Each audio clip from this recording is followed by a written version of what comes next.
Cara kerja KPTI, Koperasi Properti Today Indonesia. Dengan tekad memakmurkan tiap anggotanya, KPTI, Koperasi Properti Today Indonesia, tak ubahnya koperasi lain dalam menjalankan usaha. Pengurus bertindak independen, tapi mekanisme manajemennya dijalankan berdasar mufakat.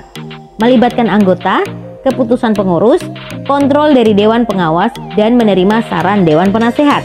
Koperasi KPTI mengkhususkan pada jasa penyediaan properti rumah, tanah kapling, dan properti komersial, di samping pendidikan dan pengadilan.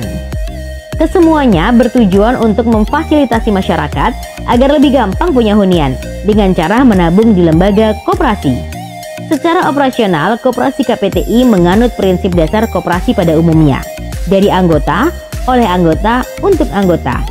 Iuran anggota berbentuk tabungan, dibelanjakan tanah oleh pengurus atas persetujuan anggota. Lalu keuntungannya dibagikan proporsional ke semua anggota dalam bentuk SHU, sisa hasil usaha.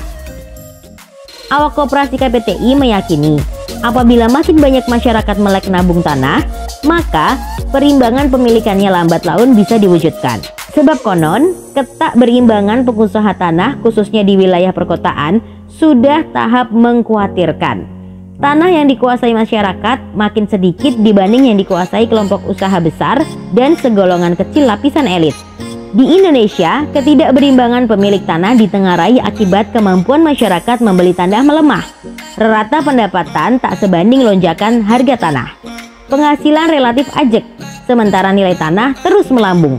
Pun andai pendapatan masyarakat naik, tetap saja uang mereka tak serta-merta cukup untuk beli tanah.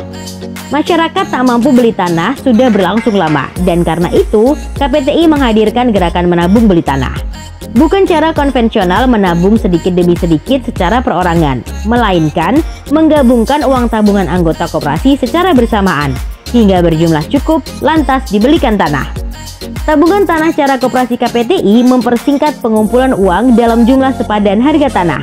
Tujuannya agar pengurus koperasi bisa mengunci harga tanah di depan, menghindari kenaikan harga sesuai kesepakatan jual beli dari penjual. Adapun terdapat kekurangan dana misalnya, maka anggota koperasi sekali lagi mengumpulkan tabungan sejumlah yang dibutuhkan untuk pelunasan tanah. Secara teknis, menabung beli tanah model Koperasi KPTI sangat aman, karena penggunaan uang untuk bayar tanah dilaksanakan sepenuhnya oleh pengurus koperasi. Pendebatannya atas persetujuan masing-masing anggota koperasi dengan bantuan aplikasi digital. Pengurus Koperasi KPTI dalam hal ini sebatas pelaksana, sekedar panitia pelaksana pembelian tanah istilahnya. Kita semua pantas berharap pada akhirnya, bila terus melibatkan masyarakat dan apalagi dilakukan berulang, bahkan sampai meluas menjadi gerakan nasional, tabungan tanah lewat koperasi sangat mungkin menjawab kesulitan masyarakat memiliki tanah. Seturut nasihat Bapak Pendiri Bangsa Muhammad Hatta, bahwa berkoperasi ialah membangun kemandirian ekonomi masyarakat Indonesia. Dari kesadaran kritis pentingnya punya tanah, benih kemakmuran sungguh telah kita tanamkan. Sebab tanah ialah penentu masa depan anak bangsa. Semoga